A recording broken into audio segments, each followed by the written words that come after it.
O monetarismo, apesar de apresentar diversas críticas, contou com contribuições que ajudaram a moldar o entendimento moderno sobre políticas monetárias e a inflação, e sua relevância continua a ser discutida e analisada no contexto das economias atuais. Em poucas palavras, a economia monetarista privilegia o controle da moeda e um baixo grau de intervenção do Estado. Esta ganha destaque no século XX, principalmente a partir das décadas de 1960 e 1970, como uma resposta às teorias keynesianas predominantes. É impossível falar sobre o monetarismo sem citar Milton Friedman, o famoso economista norte-americano que é considerado na história do pensamento econômico como sendo fundador e principal expoente da escola monetarista. Tudo se inicia na Escola de Chicago, que sempre caracterizou-se por enfatizar a importância do controle da oferta monetária, até mesmo antes de Friedman. Henry Simons, em 1936, já defendia o controle da oferta monetária como forma de estabilizar o nível de preços, e Lloyd Miles, em 1950, estabelecia um programa monetário específico para estabilizar os índices de preços. Porém, as origens monetaristas não estavam restritas somente à Escola de Chicago. James Angel, da Universidade de Columbia, já em 1933, defendia um crescimento constante da oferta monetária. E além dele, muitas outras personalidades também contribuíram para a escola monetarista. Mas o destaque de Friedman não é em vão, e suas conclusões a respeito da impossibilidade de se diminuir a longo prazo as taxas de desemprego abaixo do seu nível natural tiveram grande aderência com a estagflação vivenciada nos países desenvolvidos, como nos Estados Unidos e Inglaterra. Tal aderência proporcionou a possibilidade das proposições monetaristas saírem da esfera acadêmica e começaram a ser ouvidas nos mais altos níveis econômicos dos governos e dos seus bancos centrais. Ao elaborar sua teoria, Friedman procurou contrapor-se às ideias keynesianas, tópico este que será abordado com mais detalhes durante essa discussão, em particular pelo resgate da validade da teoria quantitativa da moeda, e por observar a condução das políticas monetárias por meio de regras para a emissão de agregados monetários. Dessa forma, como já dito anteriormente, a mais importante prescrição friedmaniana de controle da política monetária pela adoção de uma regra sobre o crescimento dos agregados monetários passou a fazer parte das políticas econômicas dos Estados Unidos no final da década de 70 sob o comando de Paul Volcker e também, na Inglaterra, sob o comando de Margaret Thatcher. Ele reduziu, em uma velocidade acelerada, a quantidade de moeda na economia, fazendo com que a taxa de juros subisse de 10,94% em agosto de 1779 para 13,78% em dezembro de 1979 e 18,9% ao final de 1980. Esta política monetária arrastou a economia norte-americana e do mundo para uma rápida, porém severa, recessão, que logo foi debelada com a queda da inflação e, consequentemente, queda da taxa de juros. Esperava-se que a política monetária, implementada com base em regras agregadas monetárias, pudesse controlar a inflação e restaurar a estabilidade macroeconômica. No entanto, estas expectativas acabaram por ser frustradas e, tal como a década de 1970, representou o auge do monetarismo. Pode-se argumentar que a década de 1980 marcou o início do questionamento teórico e empírico do monetarismo, especialmente a interpretação de Friedman. Após esta breve contextualização ao monetarismo, é necessário entender seus pontos principais. A receita monetarista é simples. A adoção de uma regra clara e objetiva de política monetária é mais eficiente do que o uso de práticas discricionárias por parte das autoridades monetárias.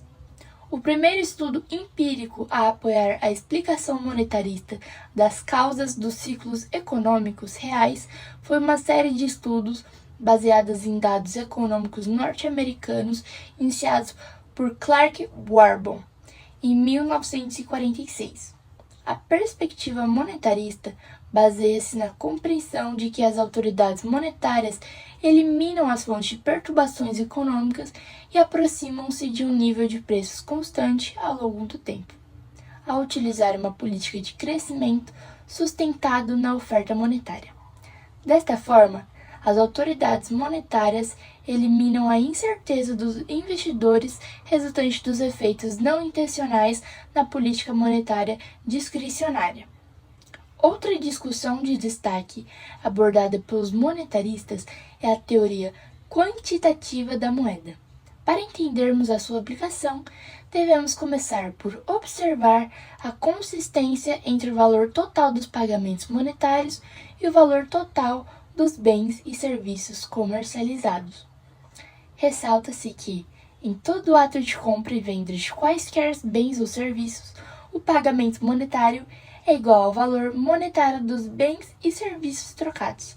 Portanto, o valor monetário total pago numa transação é igual ao valor monetário total dos bens e serviços adquiridos. Estabelece que o estoque da moeda M é o principal determinante do nível geral de preços P. Friedman argumenta também que as economias tendem para uma taxa natural de desemprego, que é independente da taxa de inflação no longo prazo e, portanto, não é afetada pela política monetária.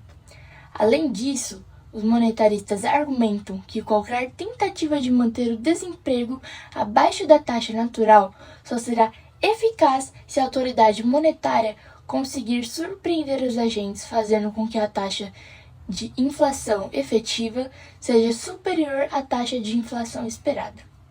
Outro fator que precisa ser enfatizado na análise monetarista é que as autoridades monetárias devem colocar em controle da oferta monetária em detrimento das taxas de juros. Muitos bancos centrais tentam controlar as taxas de juros, mas dessa forma acabam intervindo nas condições de crédito da economia. É impossível compreender a relevância da contribuição de Friedman para o pensamento econômico sem compreender o contexto em que as ideias de Friedman evoluíram. O contexto em que esse pensamento se desenvolveu foi muito diferente das suas proposições teóricas e de política econômica. Da década de 1950 ao início da década de 1970, as ideias keynesianas mantiveram a hegemonia. Dessa maneira, a conclusão monetarista é a antítese da teoria keynesiana, rejeitando o argumento de que a política fiscal é a ferramenta mais eficaz para estabilizar a demanda agregada e defendendo a política monetária como a ferramenta mais adequada para este fim. Além disto, para os monetaristas, a política monetária tem um forte efeito de longo prazo sobre o rendimento nominal, porque é um determinante de nível de preços. Porém, não se pode acreditar que, apesar de que muitas expectativas monetaristas terem sido frustradas, que as suas discussões resultantes dessas propostas tenham sido dizimadas. Muito pelo contrário. Recentemente, em março de 2024, houve o pagamento de dividendos aos acionistas da Petrobras, onde o pagamento foi menor do que esperado.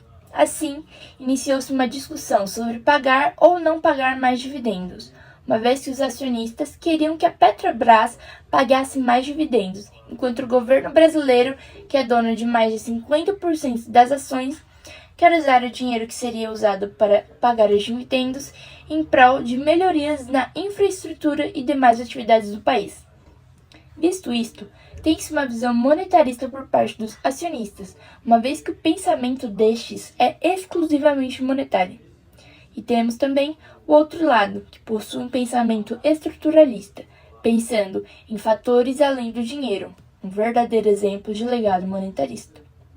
Em suma, o monetarismo foi incorporado nas políticas monetárias de vários países que adotaram sistemas de metas de inflação após a década de 1990. Além disto, uma série de blocos ideológicos da macroeconomia contemporânea podem ser incorporados em algum momento de seus desenvolvimentos e serem atribuídos a Friedman, como o PIB potencial, o desfasamento da política monetária, taxas de juros reais e nominais, inflação política e monetária, sem mencionar as suas imensas contribuições para a história econômica americana.